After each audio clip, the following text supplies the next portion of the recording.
¿Quieres saber cómo se llaman los movimientos de cámara que se usan en cine y en producción de vídeo? ¿Tienes un gimbal o estabilizador y quieres sacarle más partido? Entonces, este vídeo es para ti. Cuando hablamos de los tipos de planos según el tamaño y de los ángulos de cámara, más o menos los llamamos igual en todos los países hispanohablantes. Con los movimientos de cámara la cosa se complica. Llevo meses dándole vueltas a este vídeo y consultando a otros amigos y amigas cineastas y nadie llama exactamente igual a todos y cada uno de los movimientos. Además, hay muchas combinaciones posibles. Así que para que tengáis una visión lo más amplia posible, vamos a ver muchos ejemplos de movimientos de cámara con algunos de los nombres que pueden adoptar. Tened en cuenta que si no vivís en España, a estos movimientos de cámara puede que le llaméis de una forma diferente, así que os invito a que participéis y aportéis vuestra experiencia a la comunidad de Aprender Cine, dejando en los comentarios los nombres con los que conocéis estos movimientos de cámara, que aquí estamos para aprender unos de otros, y nunca se deja de aprender. También veremos cómo se llaman en inglés para que podáis entender las abreviaturas de un guión técnico, como este de Parásitos, que es una joya. Vamos al lío. Tipos de movimientos de cámara. A muy grandes rasgos se suele decir que hay dos tipos de movimientos de cámara físicos y movimientos de cámara ópticos. Como podéis ver, el resultado es muy distinto si movemos la cámara físicamente hacia adelante, así lo hacemos haciendo zoom sin desplazar la cámara, que sería un movimiento óptico. Luego hablaremos en profundidad de los movimientos ópticos y veremos algunos usos que podemos darle. Pero vamos primero con los movimientos de cámara físicos, porque los hay de muchos tipos y el que acabamos de ver es solo uno de ellos. Movimientos de cámara físicos. Cuando hablamos de movimientos de cámara físicos, también los hay de dos tipos, los que tienen desplazamiento de la cámara sobre su propio eje y los que no. Yo lo voy a hacer con un gimbal para que lo veáis en acción de una forma más clara. Panorámica. La panorámica es un movimiento de la cámara sobre su propio eje horizontal, es decir, una rotación de la cámara de izquierda a derecha o viceversa. La percepción como espectadores es la de un movimiento similar a cuando giramos la cabeza. En un guión técnico lo podemos abreviar escribiendo pan, que es como se le llama en inglés. Cuando trabajamos en equipo usamos el verbo panear para indicarle a la persona que opera la cámara que realice este movimiento. La llamada panorámica de seguimiento cumple la función de seguir el recorrido de un sujeto o de un vehículo que se mueve. La panorámica de reconocimiento o descriptiva hace un recorrido por la escena para permitir que el espectador se fije en todos los detalles del escenario o para mostrarnos una visión general de un lugar, y puede usarse como un plano subjetivo si viene precedida de un plano corto de un personaje que está mirando un escenario. También nos puede servir para revelar algo que no estaba al empezar el plano, como el nombre de un sitio o un personaje que no esperábamos causando sorpresa. Barrido. Cuando hacemos una panorámica muy rápida que produce imágenes borrosas durante el movimiento, le solemos llamar barrido. Con este tipo de panorámica lo que intentamos es atraer la atención hacia la siguiente imagen. Entre sus funciones se incluyen las de comparar o contrastar personajes o lugares. Así imprimimos mucho más ritmo a ese vídeo o película. En inglés se llama whip pan y es algo que le gusta usar mucho, por ejemplo, a directores como Damien Chazelle y Wes Anderson. El barrido se puede hacer directamente en cámara o se puede hacer en el montaje, uniendo dos planos grabados por separado. Para ello usaremos un corte en medio del movimiento para que no se note la transición. De esta forma podemos trasladar al espectador en el tiempo o en el espacio, dando sensación de ser un solo plano con continuidad. Tilt o panorámica vertical. El tilt es cuando la cámara se mueve en vertical, pero sin desplazar el eje horizontal. Puede ser arriba o abajo o viceversa. Y el término proviene del inglés directamente sin traducción. Aunque he de decir que a mí en la universidad me lo enseñaron como panorámica vertical y conozco a muchas personas que también lo llaman así. En cualquier caso, el término más usado es tilt,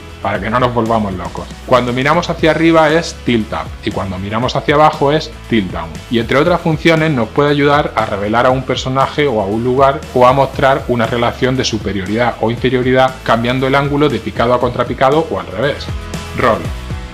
El roll es un movimiento de rotación sobre el llamado eje Z. Cuando es un giro completo de 360 grados hay quien le llama plano Inception, porque Christopher Nolan lo hizo famoso con esta escena. Pero vamos, que se llama roll, que significa rotar. El roll obviamente es muy espectacular porque se sale de lo natural. Es, digamos, un plano imposible para nosotros, que no podemos girar la cabeza así. Así que cuando lo uséis, intentad que esté justificado. Por ejemplo, en El Caballero Oscuro, Nolan utiliza un movimiento de roll en un momento en el que parece que Batman ha vencido al Joker, pero el Joker tiene un as en la manga y al mismo tiempo que pone las cartas sobre la mesa, la cámara gira para darle la vuelta a la situación. Puede quedar muy bien cuando tenemos una composición en la que hay una forma circular o hay un movimiento circular que acompañamos con la cámara.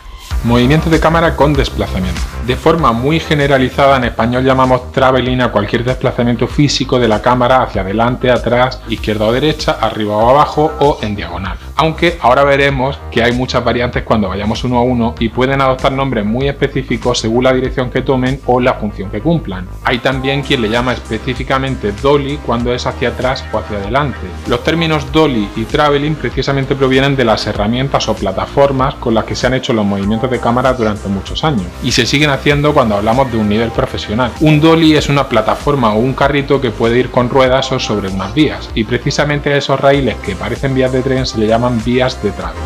Traveling in. Si el movimiento de la cámara es hacia adelante, se suele llamar traveling in, dolly in, traveling de acercamiento o traveling hacia adelante. En inglés se le llama push in, que significa empujar hacia adentro. Este movimiento nos ayuda a sumergirnos en un sitio. También puede acercar al espectador hacia un personaje para enfatizar un momento de revelación, una emoción, una frase que vaya a decir o algo que esté a punto de hacer. Y por ejemplo, si lo hacemos de forma lenta y sutil, puede acercarnos al conflicto de un personaje. Pero también podríamos usarlo para crear tensión acercándonos a un teléfono sonando, una puerta que está a punto de abrirse, y también puede revelar información que no se ve en un plano más general o para dirigir la atención hacia un detalle específico.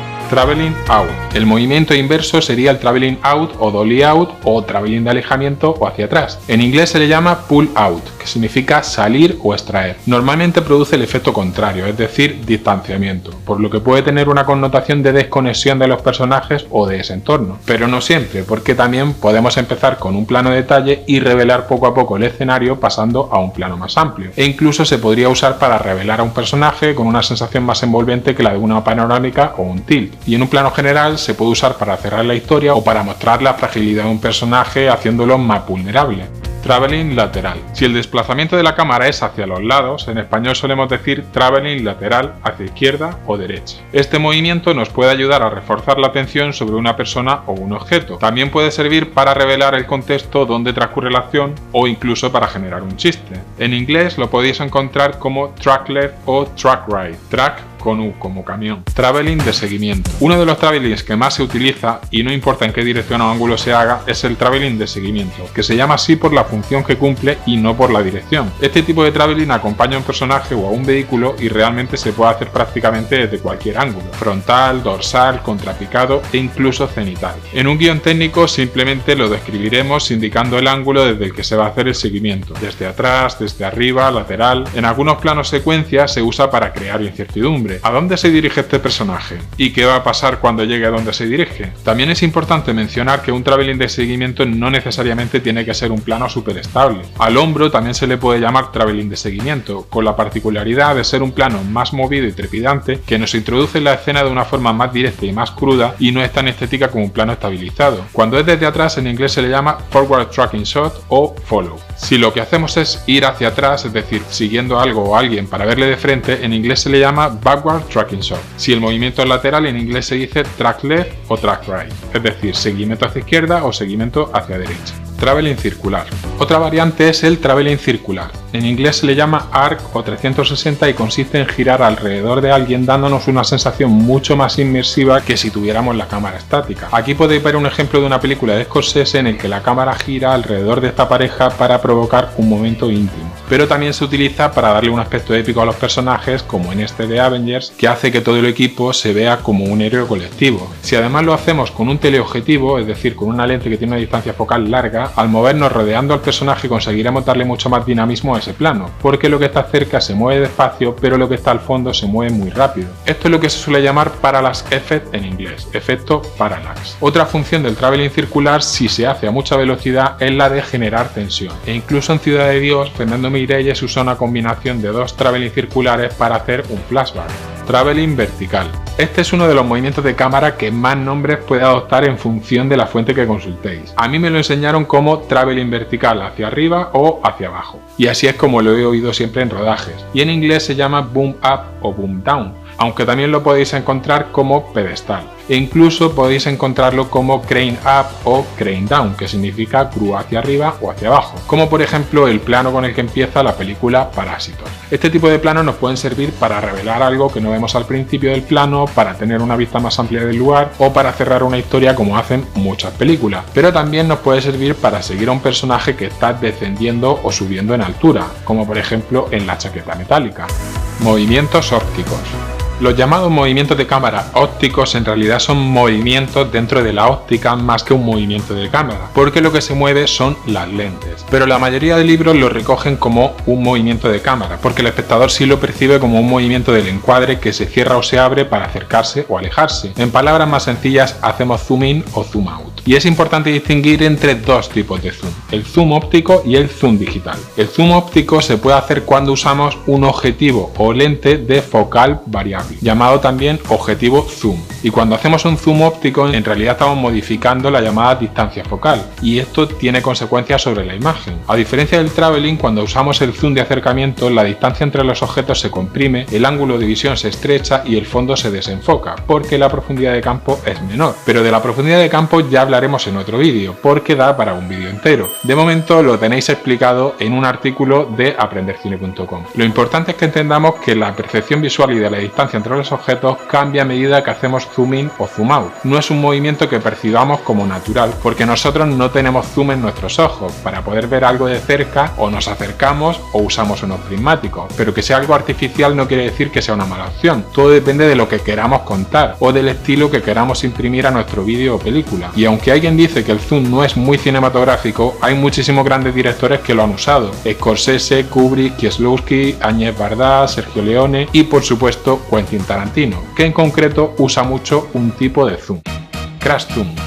El crash zoom, que tanto se usaba en las películas asiáticas de Kung Fu, le da velocidad a ese plano. En España también lo llamamos simplemente zoom rápido o golpe de zoom. Para comedia y para acción mola mucho, pero también puede tener otros usos dramáticos. Zoom digital.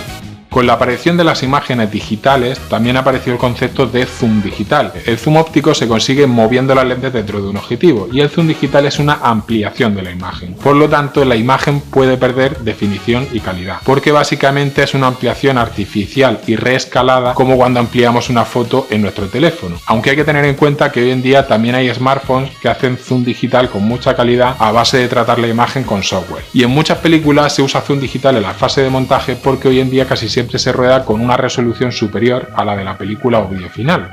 Rack Focus. Y ya que hemos hablado del zoom, también quiero hablaros de otro movimiento óptico que no se suele citar como movimiento de cámara, pero es un recurso que nos permite generar movimiento interno dentro de un plano cambiando el foco o plano focal. Este se produce cuando tenemos una imagen con dos términos de profundidad y hay uno enfocado y otro desenfocado. Este movimiento tiene una capacidad narrativa visual muy importante, ya que nos permite dirigir la mirada del espectador dentro del encuadre. Viéndolo así, ¿tú qué dices? Si el zoom es un movimiento de cámara, ¿no debería serlo también el rack focus? Traveling zoom o dolly zoom. El traveling zoom o dolly zoom, que también se le llama retro zoom, traveling compensado o zoom paraláctico, es una combinación de movimiento dolly y zoom para lograr un efecto óptico. Hitchcock lo utilizó de forma magistral en su película Vértigo y hoy en día se utiliza mucho tanto en cine como en televisión. Consiste en mantener el tamaño del plano de la persona que estamos filmando, pero el fondo cambia comprimiéndose o alejándose. Y para realizarlo tendríamos que hacer zoom in al mismo tiempo que hacemos un traveling out o al revés. Lo has podido ver en películas como Tiburón de Steven Spielberg o El Señor de los Anillos de Peter Jackson. Cámara suelta al hombro. Quiero mencionar también un estilo de rodar más que un movimiento en sí. Consiste en llevar la cámara al hombro o puesta sobre un trípode pero suelta sin anclajes para que se mueva libremente. De esta forma el operador de cámara va buscando la acción según van sucediendo cosas, puede usar zoom cuando lo crea necesario y dota a la película de un estilo más cercano al documental y más caótico. Combinaciones de movimientos. Además de esto, ten en cuenta que todos estos movimientos se pueden combinar. Podemos hacer panorámicas mixtas o diagonales e incluso podríamos hacer una panorámica o un tilt al mismo tiempo que hacemos un traveling lateral. Como siempre, el límite está en nuestra imaginación y en nuestra destreza a la hora de ejecutar estos movimientos de cámara. Por último, recordad que un movimiento de cámara no es necesariamente mejor que un plano fijo o estático, que en inglés se diría fixed o static. Por lo general, siempre que movamos la cámara, lo ideal es que esté justificado, es decir, que cuente o transmita algo, que cumpla una función o ayude a comunicar el estado de los sentimientos de los personajes o que añada una capa de profundidad más a esa narración audiovisual. En Seven, por ejemplo, dentro de una misma escena, David Fincher rueda a un personaje con la cámara al hombro de forma caótica y a otro completamente fijo, y de esta forma nos muestra el estado mental de cada personaje. Y esto lo podéis aplicar a cualquier producto audiovisual, no solo al cine. Pero recordad que hay películas o videoclips musicales enteros en los que todos los planos son fijos. Sin ir más lejos, el cine de Yasuhiro Ozu o el del sueco Roy Andersson. Su fuerza visual radica precisamente en la composición de los encuadres y en la ausencia de movimientos de cámara.